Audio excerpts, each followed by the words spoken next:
Natangayan ng halos 100,000 pisong halaga ng cellphone at pera ang isang dayuhang turista matapos umanong biktimahin ng grupong nag-alok na ipapasyal siya. Ang nabistong estilo ng mga suspect na naaresto rin kalaunan sa pagtutok ni June Veneracion. They were really friendly, so I just trust them. Ito ang daing ng French tourist na si alias Matthew.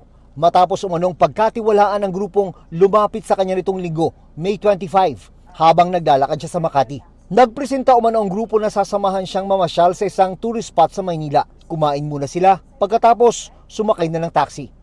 And at one point, I felt an injection in my arm, so they drugged me, and I became completely unconscious, and I have no memories.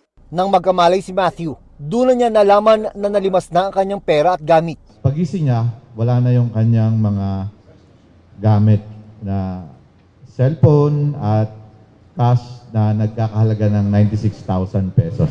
Ang naturang estilo ng pangbibiktima galing umano sa tinaguriang Ativan Gang. Lumang grupo na ang tinaguriang Ativan Gang, pero bago raw ang modus ng pagturok nila sa biktimang dayuhan, sabi ng PNP. Kakaiba raw ito sa lumang estilo ng grupo. Nung mga bata tayo, itong Ativan ay inahalo sa pagkain o sa inumin. Pero dito sa insidente na to, ay naging injectable. Nabanggit po nung isa sa mga babae po na isa sa mga suspects po, na masyado ng gasgas yung kanilang paglagay ng gamot or kung anumang chemical sa tubig tas pinapainom.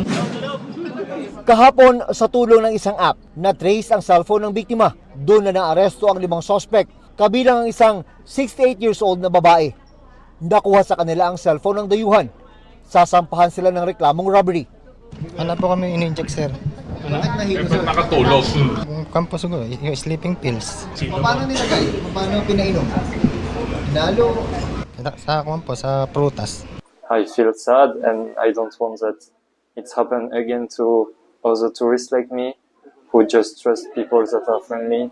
Sa ganitong insidente, iginiit ng NCRPO na malaking papel daw ang police visibility. Kasi yung physical presence ng ating kapulisan sa kalsada really deters crime, really prevents crime.